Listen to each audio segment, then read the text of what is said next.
Today I discuss here interpolation. What is the use of interpolation in your research?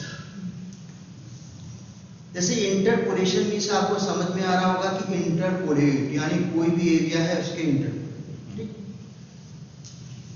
अब जैसे आपको कोई भी प्रॉब्लम्स रिसर्च में मिलती है, कोई भी प्रॉब्लम्स आपको रिसर्च में मिलती है या एक्सपेरिमेंटल फिजिक्स में आपको मिलती है कि जैसे कहा जा रहा है कि आपका किसी ईयर में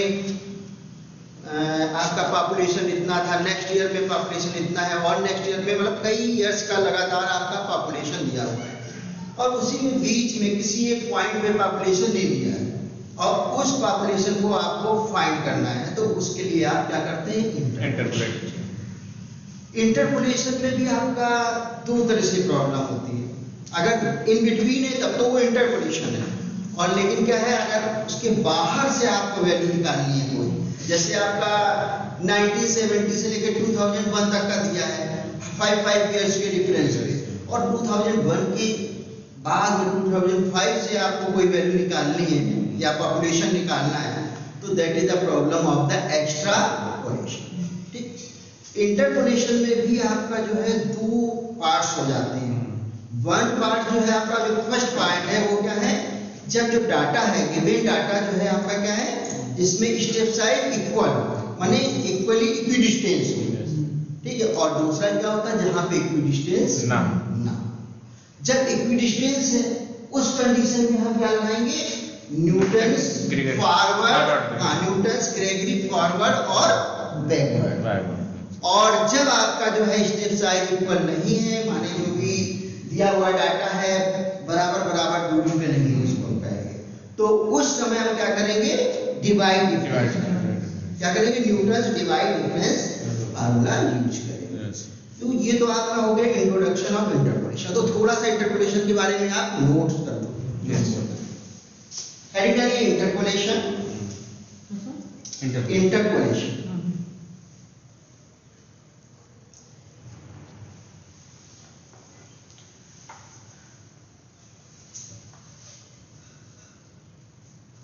in most of the practical problem which occurs in science, engineering and social sciences,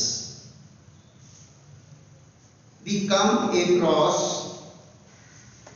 the situations becomes across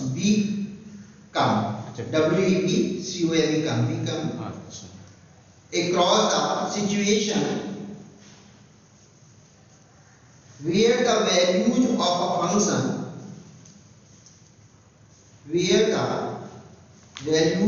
function are given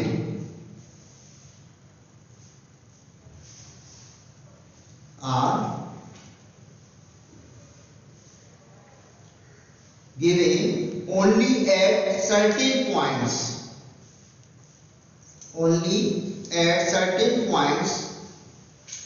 of an interval, but the actual form of the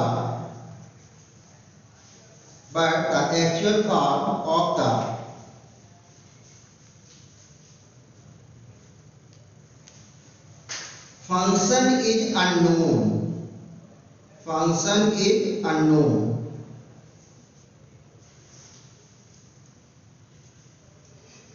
Full stop. Interpolation determining the values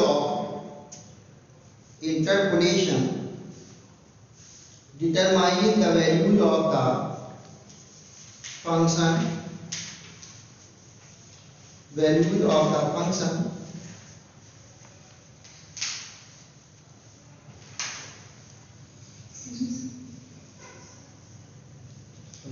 at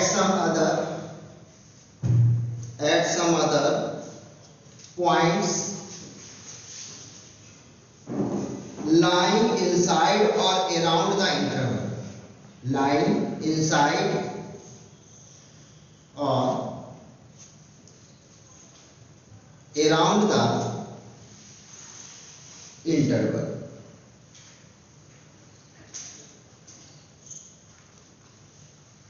ठीक है, तो means अगर कहें ये तो आपका interpolation में क्या है, जैसे आपका कोई भी x की वैल्यू दी हुई है यहाँ पर x = 1 3 5 7, ठीक है, और इसका fx दिया हुआ है आपका 7 9 4 2, इस तरह से कुछ भी दिया।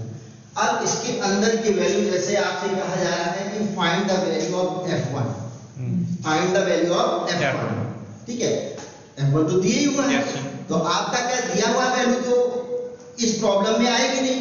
अब आपसे क्या है, find the value of 2, f2, जो वैल्यू नहीं दी है लेकिन है कहाँ, इसके अंदर है ना। जैसे आपने जो ध्यान होगा स्टैटिस्टिक्स पढ़ते थे हाई स्कूल वगैरह में, तो उसमें क्या करते थे आप, जो कम्युलेटिव जो फ्रीक्वेंसी फाइंड करते थे उन वैल्यू को निकालने के लिए, तो सेम उसी तरह से इसमें भी कहीं पे भी आपको जरूरत हो सकती है कि आपसे जो एक्सट्रापोलेशन की बात करें तो कम्युलेटिव फ्रीक्वेंसी करके निकालना पड़ेगा, है ना। और कुछ में ऐसी वैल्यू होंगी जो आपकी जो मतलब जैसे आप f6 दे दिया, f6 इसमें दिया नहीं है लेकिन आपको फाइंड करना है, ठीक, तो आप ये यूज करेंगे। अगर आपसे कहा जाए पॉलिनोमियल बताइए, पॉलिनोमियल में इसमें फाइंड करना होता है आपको, तो उसमें भी आपका क्या है, न्यूटन्स ग्रेगरी फॉरवर्ड और बैकवर्ड जो इंटरपोलेशन का फार्मूला है उसी को हम यूज करके फाइंड करेंगे, ठीक है। तो आगे लिखिए, इसी में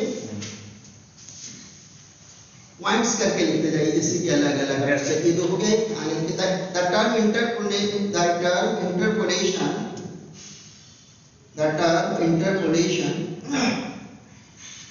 denotes the process of computing the value of the function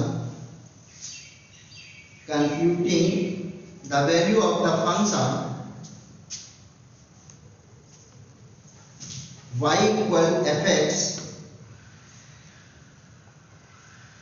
for any given value of x,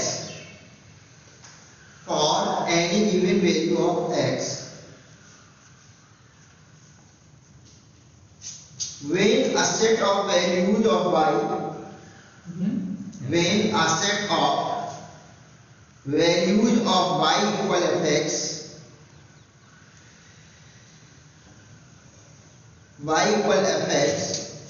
for certain values of x, are known by sampling. Next point, suppose we are given the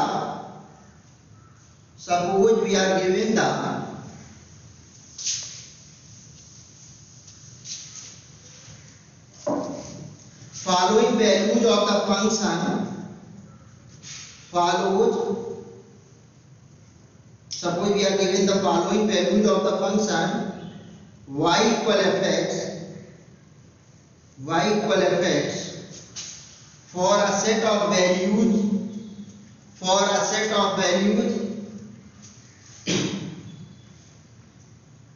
fx,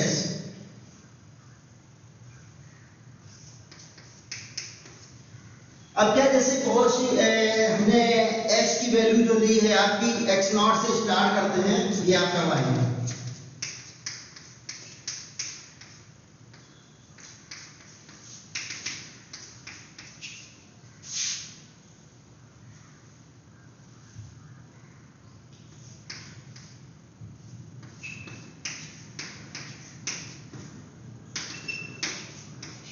अगर ये value हमने आपकी जो है put कर ली है, ये लिखा set of values of x, note कर लो इसको, लिखिए, ठीक है,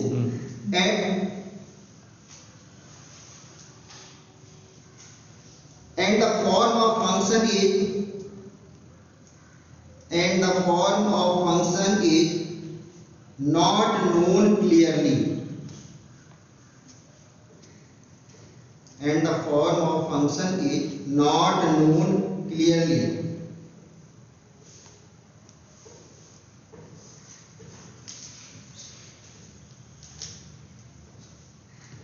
let x be any point, let x be any point at which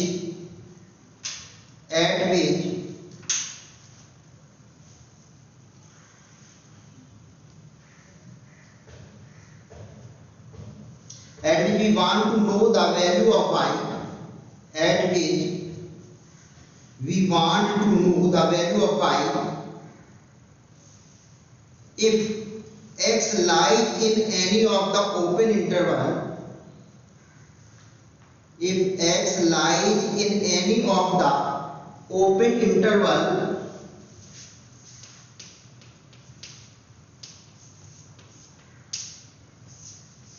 xi minus 1 to xi, तो मतलब डेल डैश कर देना आप यहां से xi माइनस जो भी आपका xi, where I equal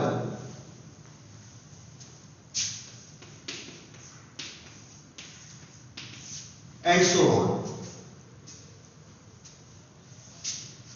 on mean m तक है ना, I की वैल्यू अभी कहां है m तक, then this is known as problem of the interpolation.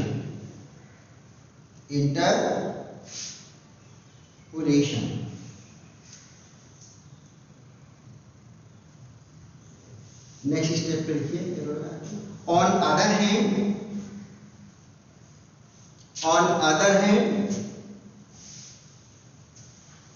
if x lies outside to interval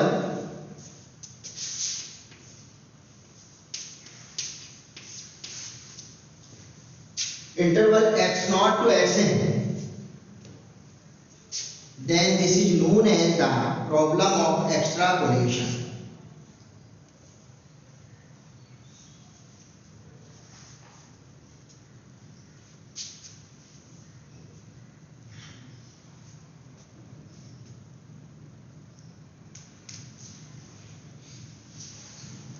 ठीक है, मतलब जो भी प्रॉब्लम से क्या है, अगर आपका xi माइनस 1 जैसे टोटल टर्म्स आपके कहां से दिए 0 से लेके n तक दिए, तो आपका i माइनस n इक्वल आपका क्या हो गया n हो गया, yes.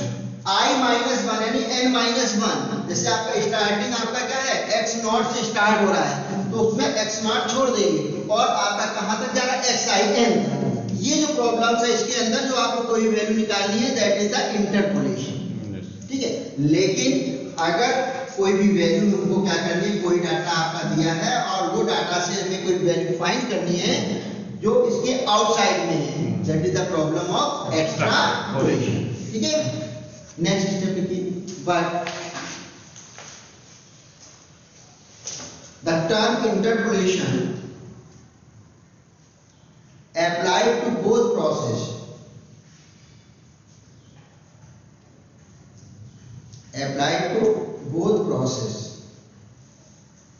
ठीक है। इंटरपोलेशन का जो हमने फार्मूलेज बताए हैं ये एक्स्ट्रापोलेशन में भी यूज हो सकते हैं और इंटर में भी हो सकते हैं, दोनों साइड में, ठीक है, लेकिन उसको अलग अलग तरीके से। तो हमको एक्स्ट्रापोलेशन जो है यहाँ पे स्टडी नहीं करना, हमारा काम क्या है, हम रिसर्च कर रहे हैं। रिसर्च में क्या है, जो भी डाटा हमको गिवन है, जैसे आप क्या करते हो ढेर सारे पेपर पढ़ते हो, रिसर्च पेपर पढ़ते हो हैं, तब से लेके कि आपको रिसर्च करनी तो 70 से लेके 2001 तक का आपने 30 साल के पूरे पेपर पढ़े। अब आपको क्या पता है कि आपकी प्रॉब्लम कहाँ पे होगी, आपको नहीं पता रहता है, आपके टीचर को पहले से ही पता रहता है कि ये प्रॉब्लम हमें कहाँ से निकालनी है बीच में, तो वो उतने ही आपको पेपर देगा। आई मतलब आपका 70 आई मतलब स्टार्टिंग का आपका x0 आपका क्या हो गया, i माइनस 1 जो स्टार्टिंग का है वो आपका 70 हो गया और लास्ट वाला क्या होगा 2001 तक के पेपर दिए उन्होंने, और उसके बीच से ही आपका जो है जैसे 85 का कोई उन्हें पेपर बहुत अच्छा रहा होगा, उसमें उनकी कोई प्रॉब्लम पहले से ही दिमाग में है ना, तो वो आपसे कहेंगे सब पढ़ो, है ना, लेकिन फिर क्या कहेंगे, जरा वो वाला पेपर देख लेना, फिर अगले दिन पूछे वो पेपर आपने पढ़ा था, क्या क्या तुम्हारे समझ में आया बताओ, आप अक्सर ये नहीं फिर से पढ़ो जाकर, आप मतलब बोर हो जाते हैं। हाँ। पीएचडी में आप क्या होंगे, बिल्कुल बार बार 4-5 बार एक ही पेपर का, लेकिन उनको पता है क्योंकि उन्होंने आपको प्रॉब्लम दे दी है, लेकिन वो प्रॉब्लम आपको ही सर्च करनी है। Yes, sir. और वो आपका मेथड क्या है, इंटरपोलेशन। जब देखते हैं बहुत बच्चा हताश हो जाता है, अच्छा उसको देखो, उससे मिला के देखो, उस पेपर से ऐसे करके देखो, ठीक है। मतलब आप लोग तो सोचते हैं कि टीचर आपको हताश कर रहा, परेशान कर रहा है। मैक्सिमम हमने भी सोचा, Yes. जो भी पीएचडी करता है हर आदमी सोचता है कि टीचर हमको परेशान कर रहा है, लेकिन ऐसा नहीं है। वो चाहता है कि हमारा स्टूडेंट जो है अच्छा रिसर्च करे। इसलिए वो जो है, आप जो इंटरपोलेशन की प्रॉब्लम पढ़ रहे हो, तो हमको आपको यही समझाना, पहले से माइंड से आपको निकाल देना है कि टीचर ने आपको ढेर सारे पेपर दे दिए, क्या पता इसमें हम क्या रिसर्च करेंगे, इतने पेपर दे दिए। लेकिन क्या है, दैट इज द डाटा, है ना। उस डाटा में से हमको क्या करना है, इंटरपोलेट करना है। कोई भी डाटा सर बताएंगे या सर के दिमाग में है कि इस पॉइंट पे हमको निकालना है, ठीक। वो कहते हैं, कभी कह देते हैं कि 5-5 साल के अंदर वाले सारे पेपर इकट्ठे कर कलेक्ट करके लाओ। आप लोग करते हो, मतलब करोगे, हमने किया था जैसे सभी, मतलब जो भी पीएचडी स्टूडेंट है, ठीक है, करोगे। सोचो क्या फालतू काम बता रहे थे, बताओ। इन पे पेपर नहीं होते हैं उनपे, लेकिन उनको सिखाते हैं रिसर्च। अब 5-5 साल के पेपर सारे हमने कलेक्ट किए, और कलेक्ट करने के बाद उनके बीच में डिफरेंस क्या है हर एक में।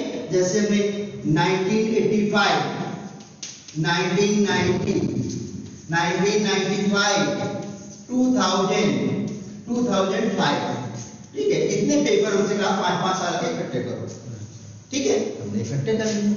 अब इसमें क्या है आपका स्टेप साइज इक्वल, स्पेस जो है आपका क्या है, इक्वल है। प्रॉब्लम इंटरपोलेशन की है। उन्होंने कह दिया ठीक है, इतना पढ़ डाला है नहीं, हाँ पढ़ लीजिए। 95 वाला फलाना पेपर निकाल के लाओ, या नहीं है तो कहते अच्छा वो जो है 94 का लेके आओ। अब स्टेप साइज इक्वल है, 94, यानी बीच में ही कोई हमें वैल्यू निकालनी है, 94 का कोई पेपर लाना है, उसको हमें सर्च करना है, दे दिया। This is the problem of interpolation, ठीक है। समझ में आया कि मतलब आप लोग सोच रहे हो कि न्यूमेरिकल मेथड का यूज कहाँ है। तो न्यूमेरिकल मेथड का यूज आपके रिसर्च में हर जगह पे है। आप स्टार्टिंग से पढ़ना शुरू करते हैं तो आपको पहले से ही यही पढ़ना है। जहां आपका अभी तो ये आपका कोर्स वर्क है, तो लेकिन कोर्स वर्क के बाद जब आप पहला दिन होगा जहां आपका टीचर, तो आप फ्रस्ट्रेट मत होइए, क्योंकि वो आपसे इंटरपोलेशन करा रहा है, आपसे रिसर्च करा रहा है, आपसे डाटा कलेक्ट करा रहा है। और डाटा कलेक्ट कराने के बाद उसमें आपको देख रहा कि डाटा उसने कैसे दिया, और रैंडमली दे दे, तो अलग अलग बता देगा, फलाने सम का अलग अलग सम का ही ज्यादातर देते हैं टीचर, माने जहाँ पे आपको डिवाइड डिफरेंस लगाना है, ठीक। तो ये तो समझ में आ गया होगा आपको प्रॉब्लम्स क्या है, रिसर्च में इसका कहाँ पे यूज है, किस तरह से यूज कर रहे हैं। तो कोई दिक्कत यहाँ तक, ठीक है। आगे लिखिए, population of a city is known in different, for example, नहीं सर, बहुत प्रोसेस लिखा है आपने, बहुत ठीक है। फॉर एग्जांपल मतलब दोनों यूज होता है, इसके बाद एग्जांपल बताना। For example, suppose the population of a city, population of a city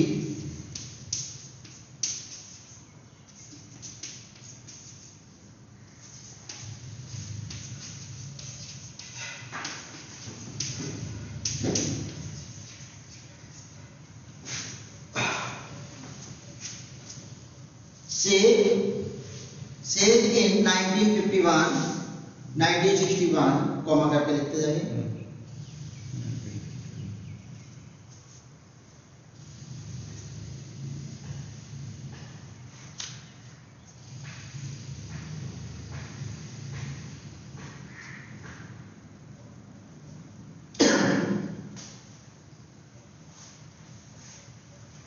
Say in 1951 to 2001.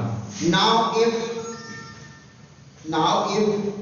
one is interested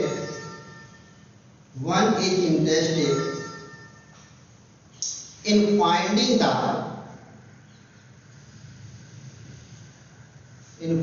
the population of the city for any intermediate year,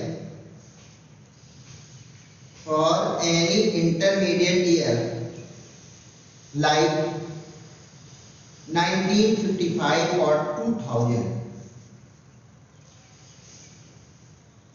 1955 or 2000, then this will be problem of interpolation. Then this will be problem of interpolation.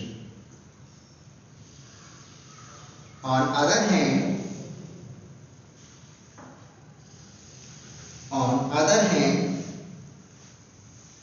to find out the population in year 2009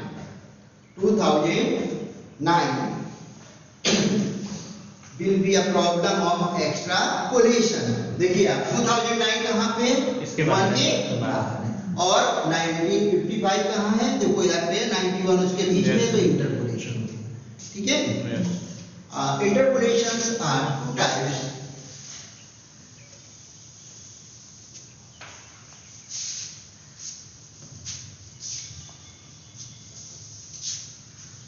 Interpolations are two types. Number one, equal interval.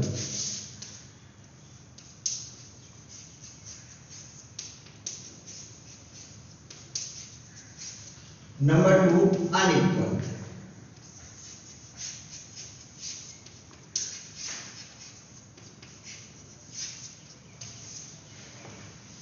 ठीक है, ये जो है आपका interpolation problem आपकी क्या है, दो तरह से, एक इक्वल और दूसरा आपका क्या है जहां इंटरवल अनइक्वल है। अब जहां पे इक्वल है वहां पे हम क्या करते हैं, न्यूटन ग्रेगरी फॉरवर्ड या बैकवर्ड कुछ भी लगा सकते हैं। लेकिन अगर जहां ये है वहां पे हम क्या करेंगे, डिवाइडेड। ठीक है, तो लिखिए हम for equal intervals interpolation, for equal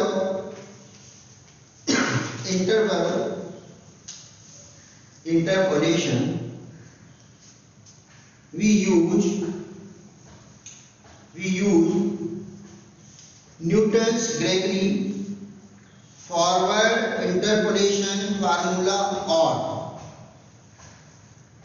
Newton's Gregory forward interpolation formula, or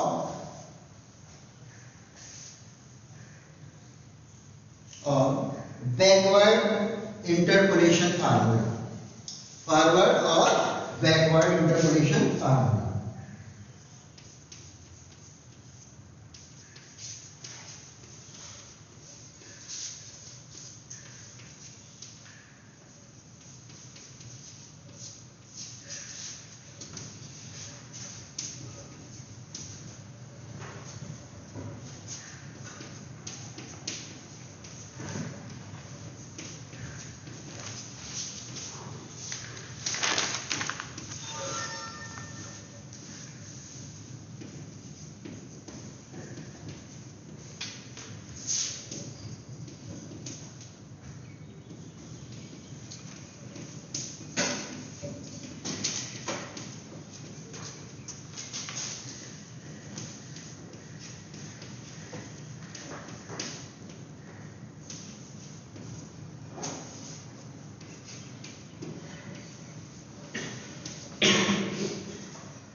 ये आपका जो है क्या है, फॉरवर्ड का फार्मूला है। ए आपको मालूम ही है, इसमें क्या है, x भी मालूम है, और x minus a upon H को कहीं कहीं पे u यूज किया गया है। ये आपका क्या है, u equal x minus a upon H.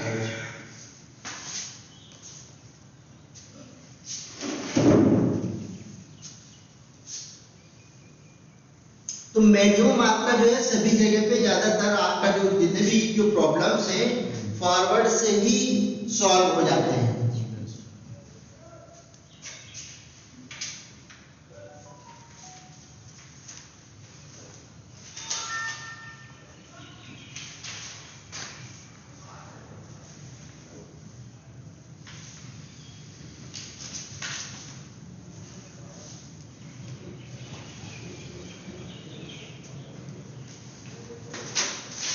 एक क्वेश्चन इसी का आपको बोलते हैं, ये हो गया ना, समझ में आ रहा formula?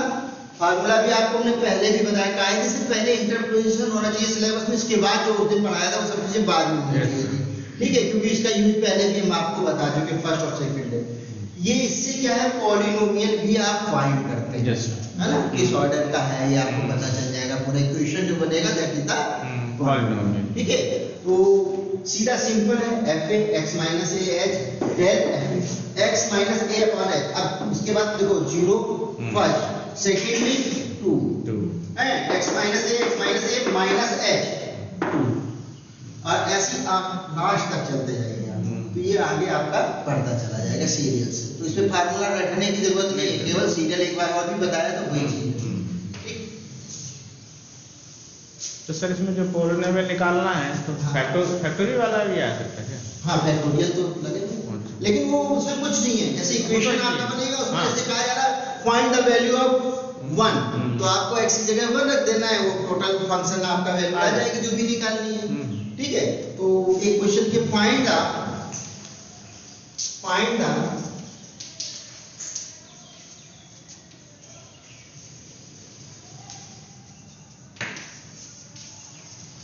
for given data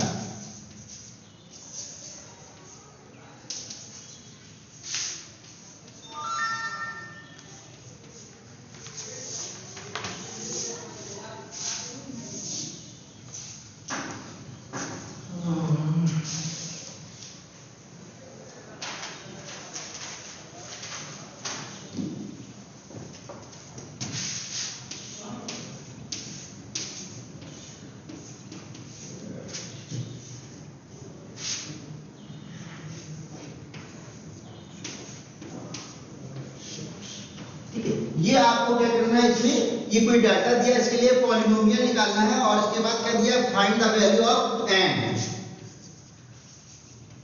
find the value of f1। आपको क्या करना है, पहले आप जो है फॉरवर्ड डिफरेंस टेबल बनाएंगे, टेबल बनाने के बाद फिर आपका फार्मूले में वैल्यू रखेंगे आपका। ठीक है, कर दीजिए।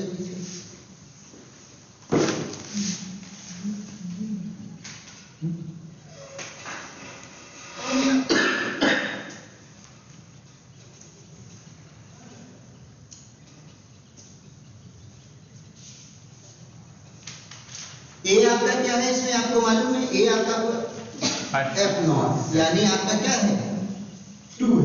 ए की वैल्यू कितनी है आपकी 2 है, और h आपका क्या है 3 माइनस 2 4 माइनस 3 6 माइनस 5, यानी हर एक की जो स्टेप साइज क्या है h1। तो यानी आपका क्या है इक्वल इंटरवल है, इक्वल इंटरवल है, इसीलिए यहाँ पे फॉरवर्ड डिफरेंस का फार्मूला यूज हो रहा है।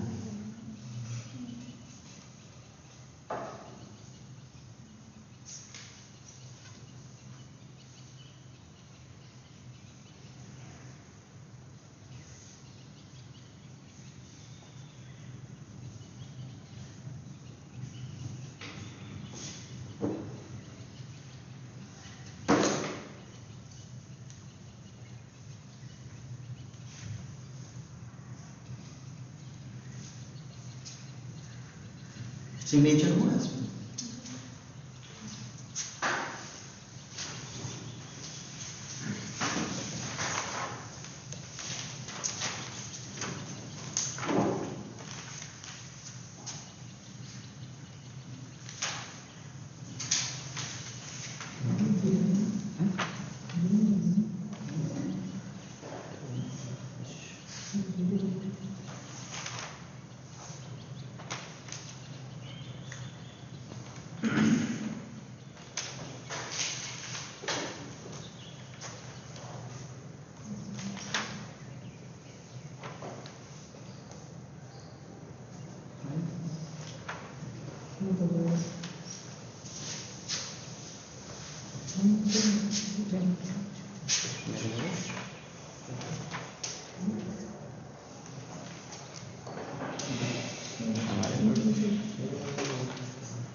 फॉरवर्ड में क्या करेंगे, y2 minus y1, y2 minus y3 minus y2, y4 minus y, ठीक है। फिर इसी तरह से नेक्स्ट में आगे बढ़ते चले जाएंगे हम, फिर और नेक्स्ट में जाएंगे, लास्ट में आपका जो है 0 0 आ जाएगा। जहाँ 3 वाले में आप जाएंगे तो 0 आ जाएगा। 0 सर आई क्यों नहीं आएगा, आएगा, आ रहा है। देखो पहले 8 3 0 बने तो -5 -3 -1, ये आपका हो गया -3 सॉरी -5 -3 -1 है। ये आपका क्या हो जाएगा, ये 2 हो जाएगा, ये 2 हो जाएगा, ये आपका 0 है। और भी नीचे तक सब लास्ट तक करेंगे ना, लास्ट में भी 1 आएगा ना, 0 माइनस ये वाला 4 आएगा ना, ये भी 2 हो जाएगा।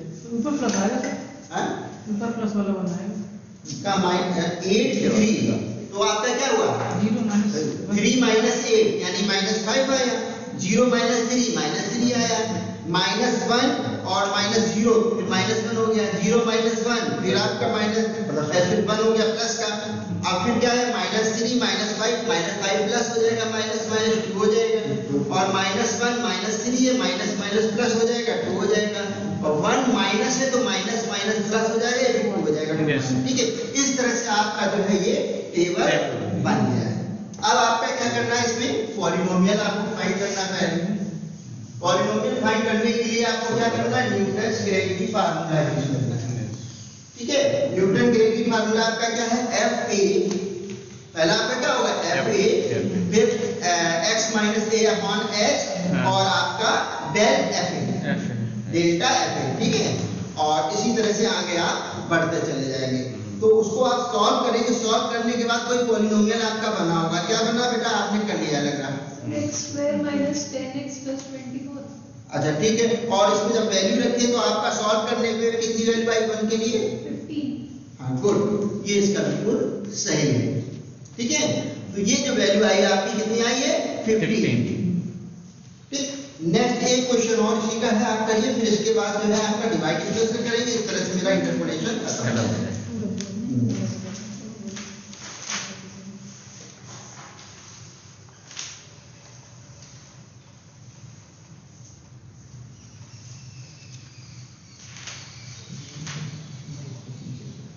देखिए the following table gives the population of a town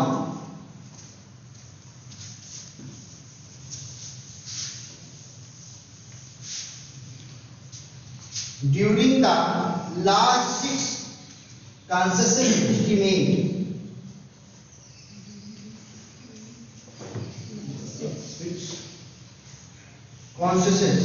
Census system PENSUSES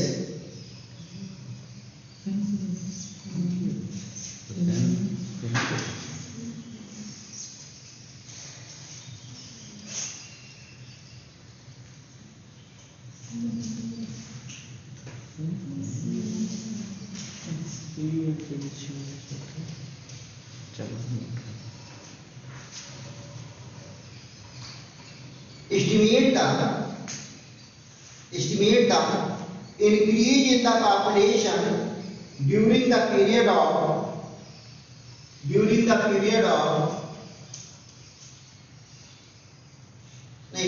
from 1976 to 1978. 1976 to 1978.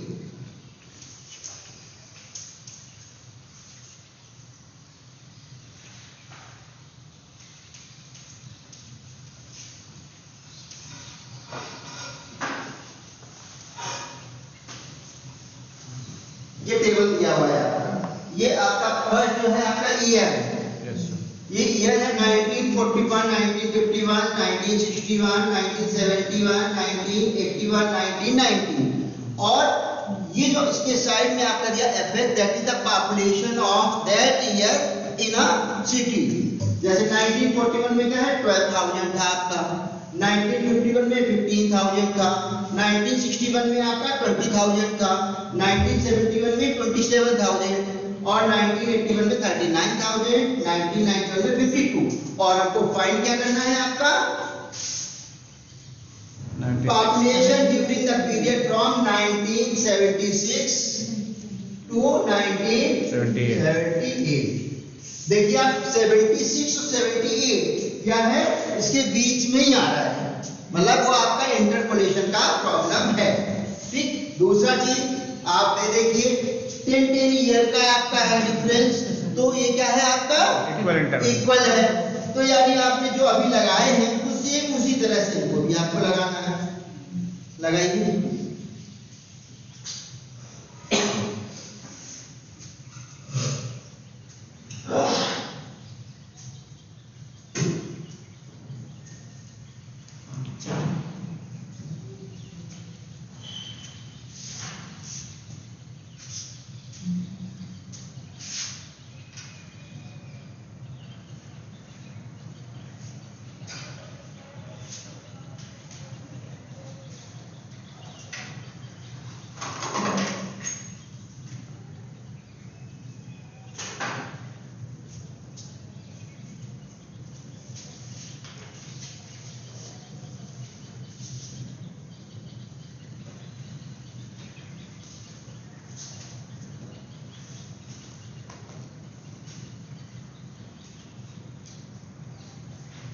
इसमें अगर सिंपल करना है तो आप u फाइंड कर लो पहले, तो 1976 के लिए u क्या होगा, और क्योंकि x माइनस a फिर h करके काफी बड़ा हो जाता है। Yes, sir. ऐसे आप क्या करेंगे u फाइंड कर लेंगे, तो उसको x minus a upon h की जगह बस u करते जाएंगे, या आप जैसे समझो। ठीक है, इसमें कैलकुलेशन थोड़ा बड़ा है।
तो ये तो फार्मूला होता है u के फॉर्म में, फार्मूला क्या f a plus u h, f a u del f a u minus 1 del two f upon 2 u minus 1 u minus 2 upon 3, माने जितना आपका ये बढ़ता जा रहा वही भी एक वैल्यू कम करके में यहाँ पे करनी है, सिंपल।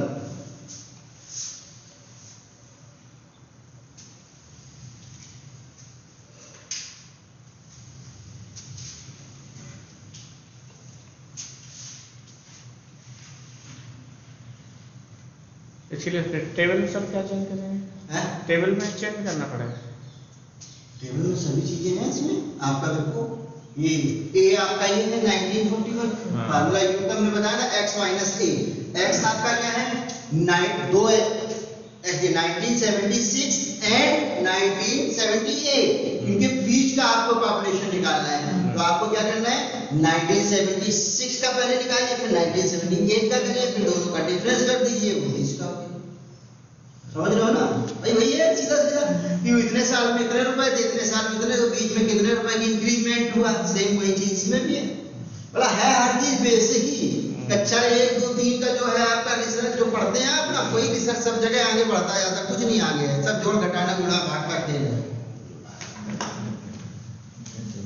निकाल इसमें f निकालिए, पहले निकालिए f 1976 के लिए निकालना है आपको। a u प्लस h कितना है आपका, ये आपको निकालना है f 1976 के लिए। और ये आपको मालूम ही है।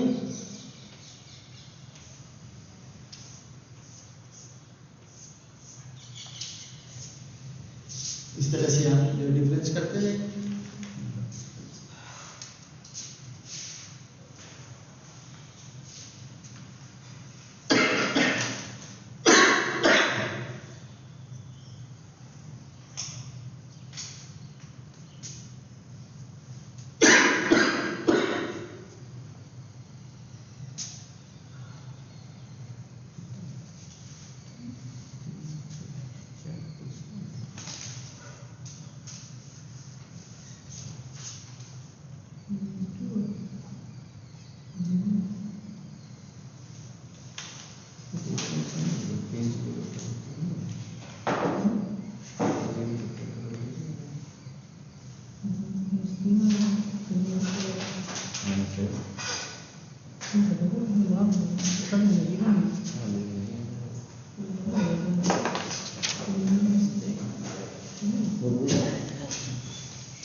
ये आपका टेबल पूरा बन रहा है।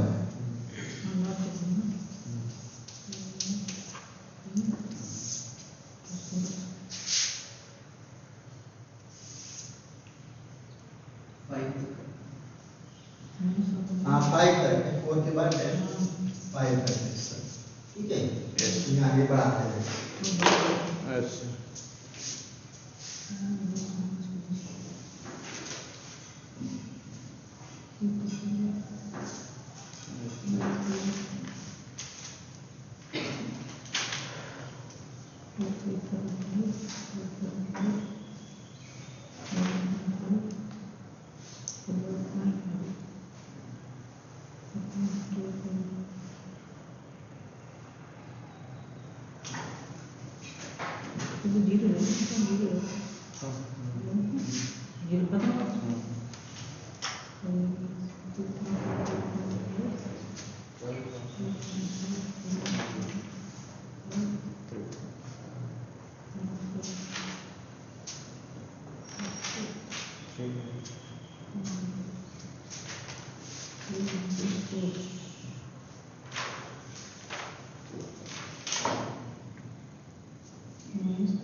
1976 के लिए आपका जो है आएगा 32.3434, ठीक है, और 1978 के लिए वैल्यू आएगी 34.8732, ठीक है। इंक्रीज इन द पॉपुलेशन आएगा डिफरेंस बिटवीन 1978 माइनस 1976, इन दोनों का जो डिफरेंस है that is the increase in population, तो वो आपका आ रहा है यहाँ पे 2.5295,000, ठीक है, 2.5295,000, ठीक। ये तो था आपका इंटरपोलेशन क्या था, इक्वल वाला। अब आगे है आपका इंटरपोलेशन अनइक्वल, ठीक है, इसको साफ कर रहे हैं।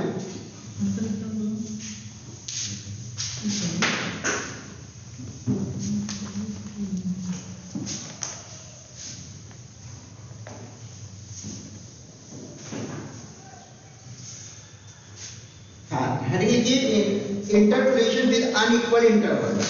Interpolation with unequal interval.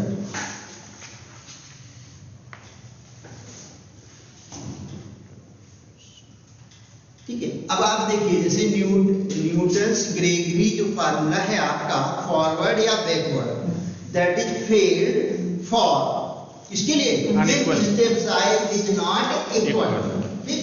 लिख लीजिए Newton's Gregory interpolation formula, Newton's Gregory interpolation formula bracket में लीजिए फॉरवर्ड और बैकवर्ड, फॉरवर्ड और backward, fail to interpolate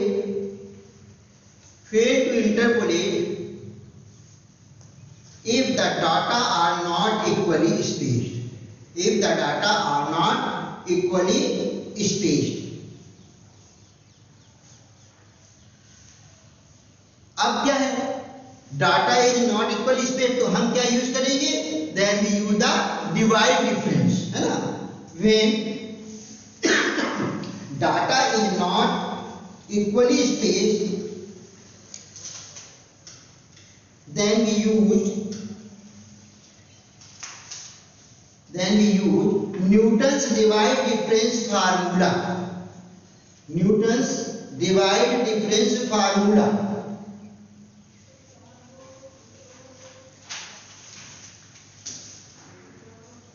Newton's divide difference formula आपका क्या है, fx इक्वल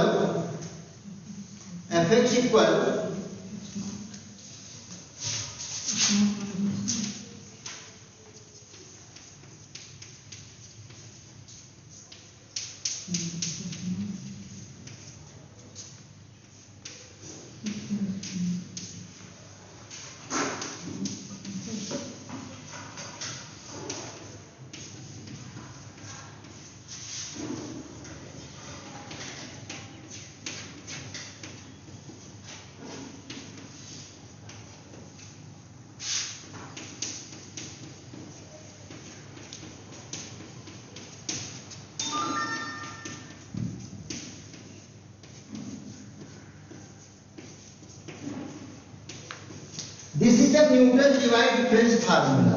ये क्या है, न्यूटन्स डिवाइड डिफरेंस फार्मूला।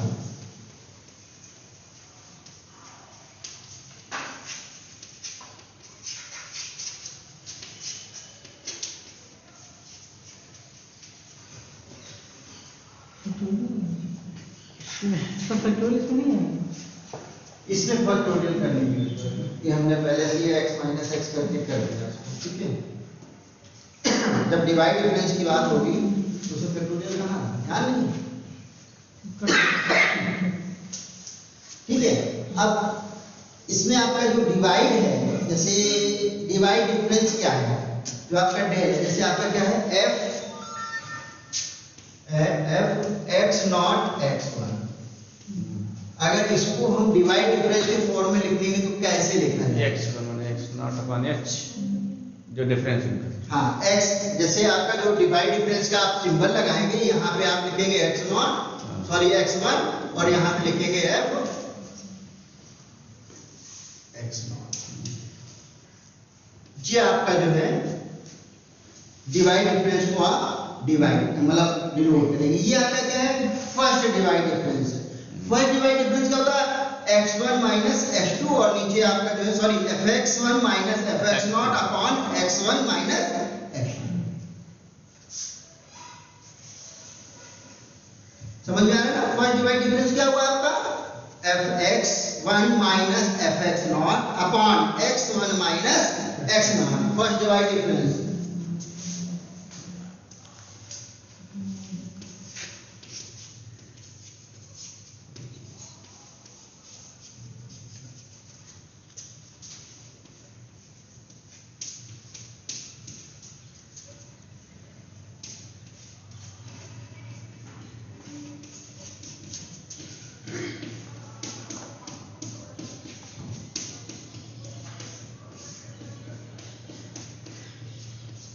ये जो है आपका फर्स्ट डिवाइड डिफरेंस हो गया है। ठीक, इसी तरह से second divide difference, third divide difference and fourth divide difference. तो ये फार्मूले की जगह सीधा सीधा उसकी हम क्या करते हैं, टेबल बना लेते हैं और टेबल बना के आपका क्या करते हैं x1 माइनस x0 और नेक्स्ट स्टेप में आगे वाला x0 ऐसे करके बनाते चले जाते हैं टेबल। तो बहुत सिंपल रहता है। ऐसे आप क्या करेंगे तो थोड़ा सा टाइम लगेगा। ठीक, तो एक क्वेश्चन उसका भी आपको करनी है।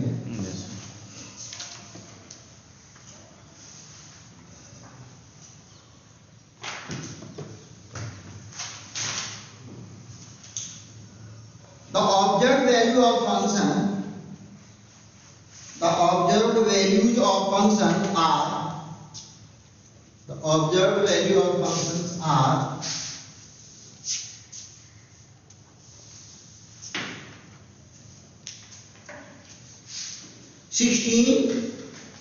नहीं sorry 168, comma 120, 72,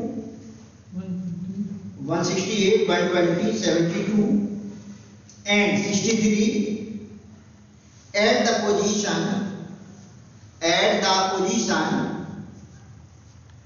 3, 7, 9 and 10 of the data. 3, 7, 9 and 10 of the data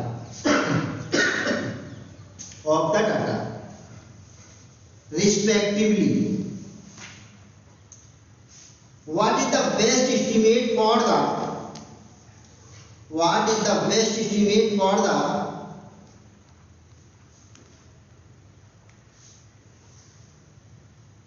value of the function at the position 6?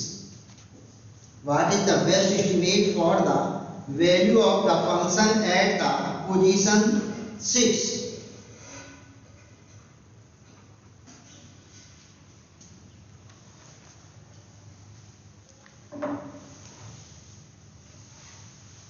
चलिए इसको कैसे कर सकते हैं?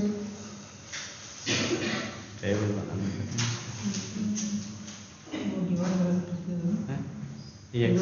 x3 वाला 7, 9, 10, 168,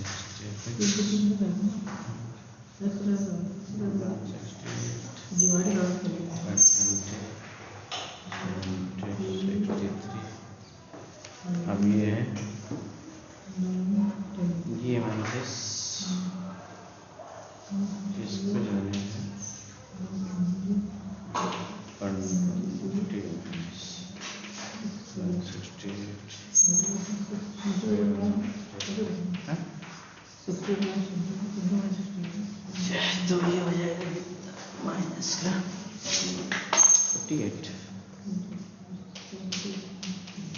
बड़ा कहाँ पर हुआ है 4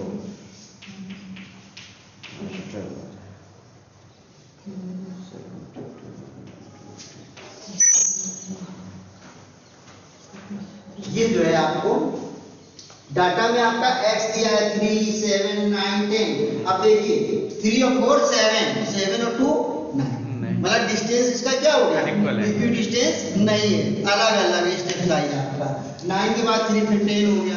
तो इसलिए हमने जो है क्या किया है, न्यूटन्स डिवाइड डिफरेंस फार्मूला को हमने,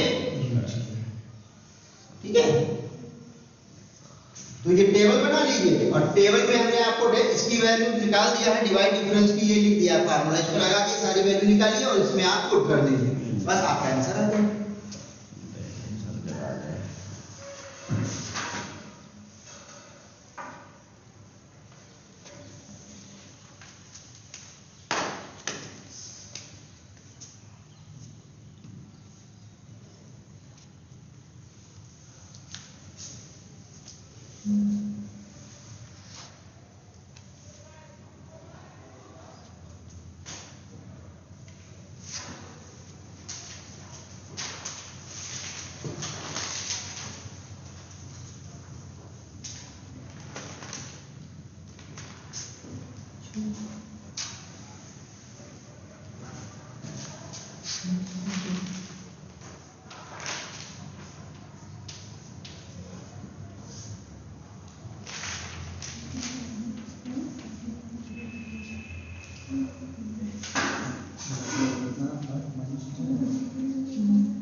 ये आपका जो है डिवाइड डिफरेंस का टेबल जो है बना दिया है, ठीक है। इसको आप देख लो, मैच करा लो अगर आपने सही किया। सही। बकाया आपने क्या करना है, वैल्यू रखनी है। हो सकता है हमने मतलब सब्ट्रैक्शन में या कहीं, नहीं सर ऐसे ही हमारे है ना, तो वैल्यू देख लो, मैच कर रही है। फिर आपको क्या करना है, इसमें जो है वैल्यू आपको रखनी है और रखने के बाद आपका क्या करना है, लास्ट में आपका पॉलिनोमियल जो बनेगा उसमें x की वैल्यू आपको 6 पुट कर देनी है। क्या करना है, x की वैल्यू 6 पुट कर देनी है, तो आपका आंसर आएगा 147। आपको सॉल्व करने पर आंसर आएगा 147। So in this way I have complete the interpolation problem, ठीक है। इक्विडिस्टेंस भी और नॉन इक्विडिस्टेंस दोनों भी आपका जो है पूरा टॉपिक खत्म हो गया, ठीक है। बस ठीक है। अभी